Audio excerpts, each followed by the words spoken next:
Vulcan, you hear me? Pull your finger out. Huh? Yeah, I hear you. My head feels like a bomb went off in it. Well, shake it off. We're still not at the end of this stinking swamp, and I'm not gonna carry you all the way to the village. Anyway, how come Hawk isn't the one with me here? He's the lead scout. I always go with him. Hawk is covering the back of the line, so this time, I'm the one who goes with you. You'll get over it.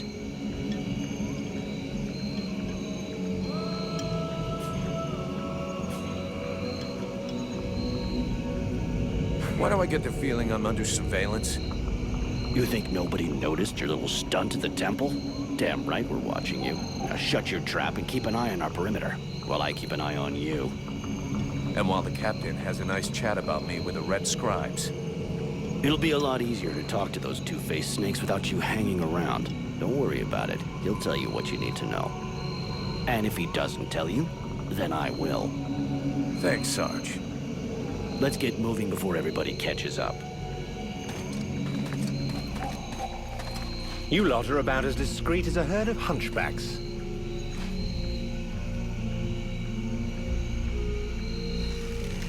I thought that elves were supposed to have superior eyesight. Do we look like stiffs to you, dickhead? Not yet.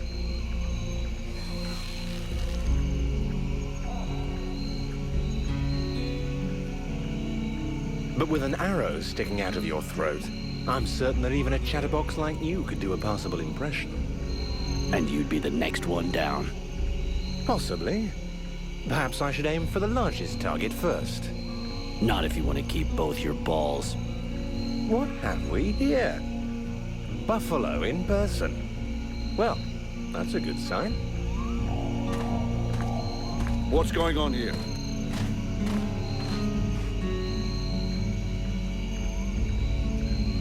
Who's the scrag with the pointy ears? Thanks for noticing. I try to keep them sharp. I'm called Relmar, and I gather the red-faced fat belly with the filthy beard is none other than the famous Elric, leader of the Freeborn Blades. They call me the Captain. All the Freeborn Blades call you Captain Elric. I have no doubt that they do. As for me, I've never had much interest in titles or in military protocol. I judge people by their deeds.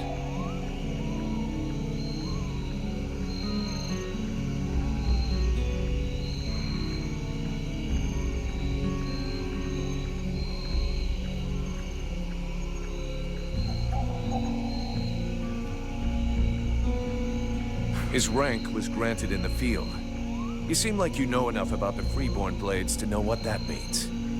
I have enough knowledge of your history to know that your leader has made a name for himself. So, yes, call him what you will. The fact that he is your captain concerns only you and those availing themselves of your services. That's enough! We're not going to stand here bullshitting all night. Just what the fuck are you doing here, Relmar, you horse-tongued bastard? Looking for you. Well, I began by searching for the Red Scribes. Prince Arundel is wounded. We had to withdraw to Valvanor, where I learned that you were expected. I just wanted to make sure you found your way there. This is not my first walk in the wilds, arswipe. As you can see, I'm on the right path, and we've nearly reached our destination. Captain, those creatures I told you about this morning are gathering nearby. They're probably getting ready to attack us. Ah, well, those are called chrysalids. They wait until they have gathered enough numbers, and then they overwhelm you. And it would seem your little group is attracting a whole swarm to the village. Well, we'll give them a welcome. Actually, in spite of themselves, these creatures do an excellent job of keeping Deadwalker scouts away without raising any suspicions. If we allow them to gather here and then massacre them, I fear we'll be moving their territory a bit too close to Valvanor, which will lead to our being discovered sooner or later. I suggest we send 1 or 2 men back. This will keep them separated and occupied while the rest make it to the village. I'm ready to volunteer, if you fear I might try and slip away. I know the area well. Sounds like a plan to me. Vulcan, you're on it. I want to go too. The animals and plants in this swamp are extraordinary. And the venom of these chrysalids seems very interesting. I'd love to get a chance to observe them more closely. Sybil, that is out of the question. Have you lost your mind? It's too dangerous.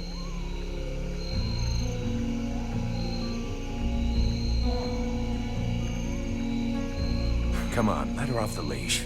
It'll be good for her. I promise I'll bring her back in one piece. Vulcan, rule number 2. We'll see you at the village. Sybil! See you later.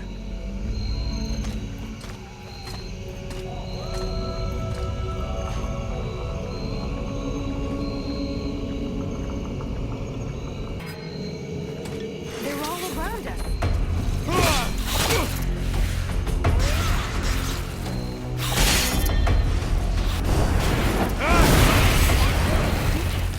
I have to make some notes on it.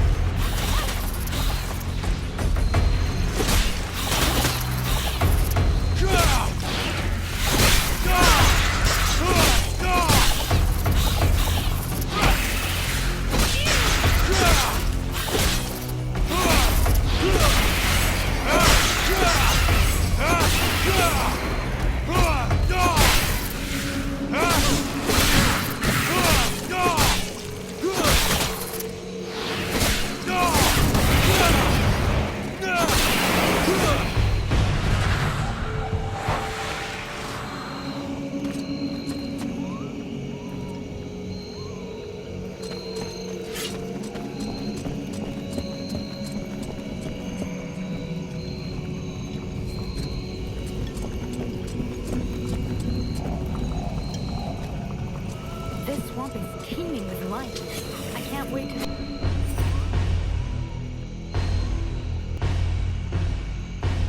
Cover all...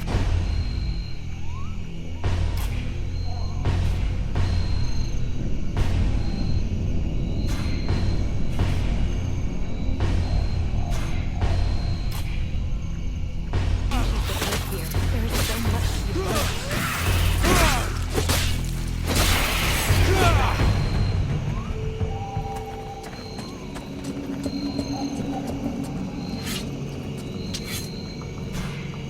Sybil, can I talk to you? Yes? I'd like to ask you a few questions. What do you want to know? So Alas is your father? Yes. And yes, he is the leader of the Red Scribes. That's handy for you. You are so predictable.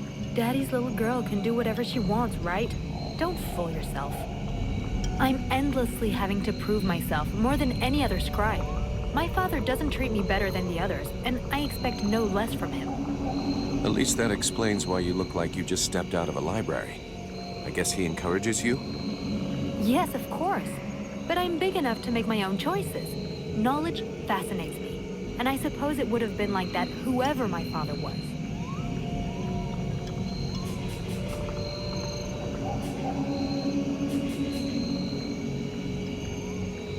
So then, any result from the study of all these creatures of the swamps? I have discovered a few things about the small chrysalids. They are much faster, but it seems that they can only attack from close up, using their pinchers. I also noticed that the medium-sized chrysalids were slower than small ones, but they, however, can fire tiny projectiles.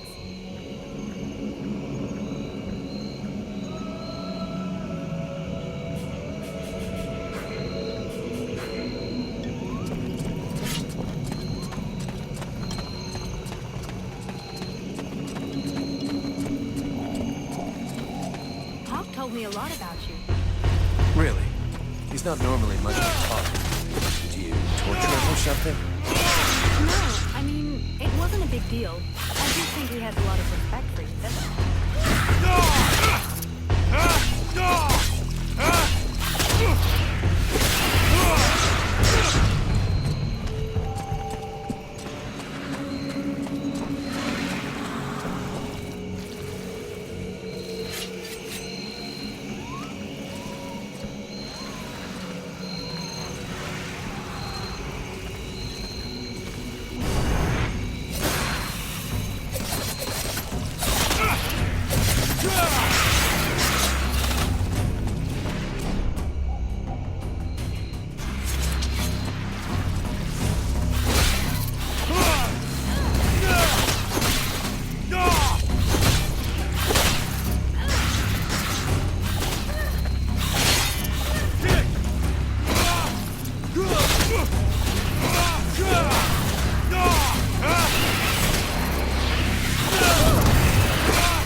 over again here in the swamp, but I thought there was something else.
I don't think this is the right direction.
This is not the time for a walk.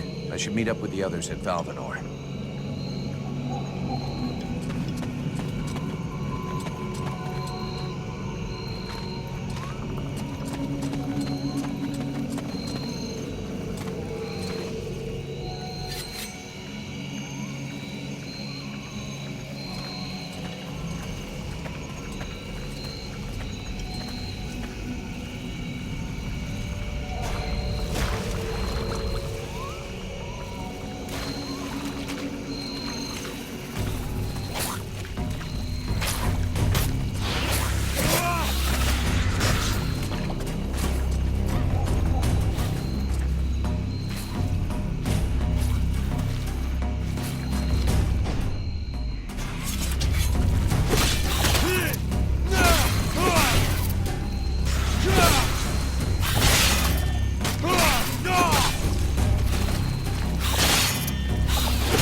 Is our best defense. Happily, the wildlife are just as keen on attacking the Deadwalkers as they are the villagers.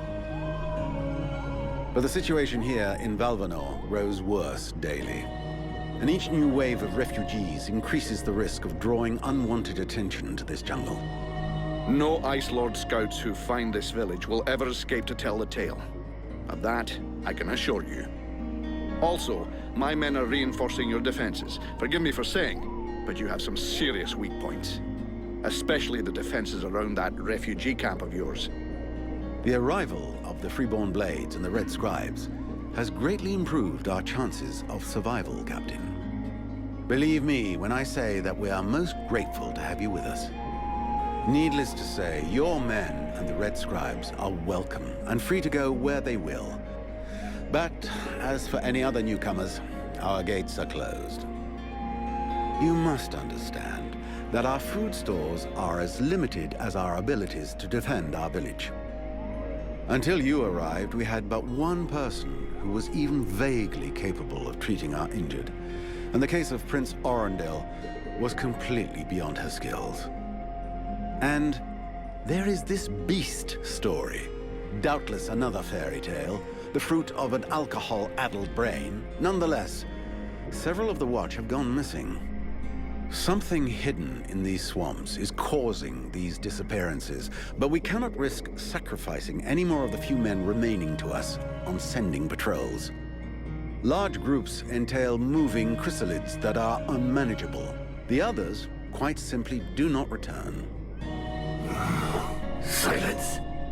If I were to listen to everyone, I would need 10 times the number of men I have to verify the truth of every tale. Enough. You must aid me to do this. I am not able to do that. Your endless wailings are unbearable. In the name of Vulcan? But by the gods, man, what is... This world is condemned. The cold hath invaded its ground, its souls, and its heart. Yet here you stand, weaving your limbs like fish taken from the water. Miserably shuffling about to conserve the illusion of warmth and life, and not feel the passing of your last breath, while I must endure your wailings and lamentations. Pitiful. Vulcan, stop this nonsense immediately. It is not he who speaks. All doth fall to ruin about you, yet you still bewail your loose bowels and vomitings. You cannot vanquish your Deadwalkers, no more than you can vanquish their necromancer masters. They draw their power from the very heart of the world. They drink it, they suckle it dry. Your only chance to cleanse what your own hath corrupted is to go to the World Heart and liberate it from its servitude. The World Heart is a myth, a forgotten fairy tale, no more real than dragons or dwarves. A myth. Continue hiding behind thy puny barricades, and thou wilt soon join thy myths and fairy tales.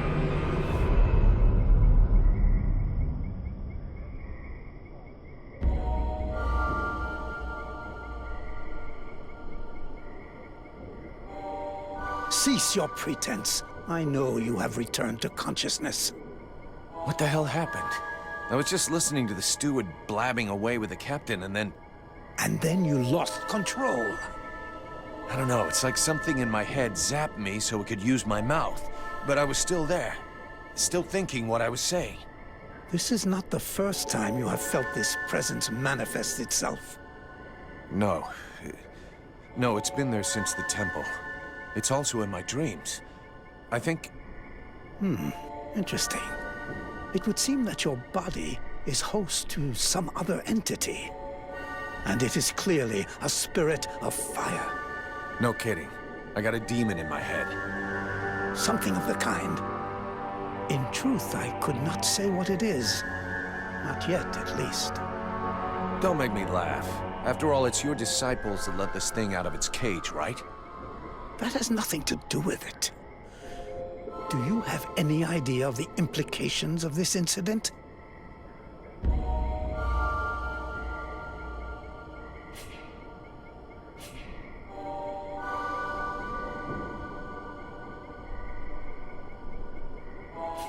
What? Just because I said some weird shit? Believe me, it's not the first time that's happened. Obviously, you haven't understood. The thing that is inside you, it wishes you ill. There is not enough space inside you for two souls. That demon wants your body. It will control you more and more until it has replaced you completely. Ha! Thou thinkest I crave the body of a mortal? I am a prisoner here. My place is in the world heart. It will not hesitate to lie to you, to tell you that which you wish to hear, so that you will allow it to consume you. I never asked for this cage. I never asked to be forced to hear thy every thought. It is I who have been invaded. It speaks to you. Do not listen to it. Cast it from you. If you do not resist,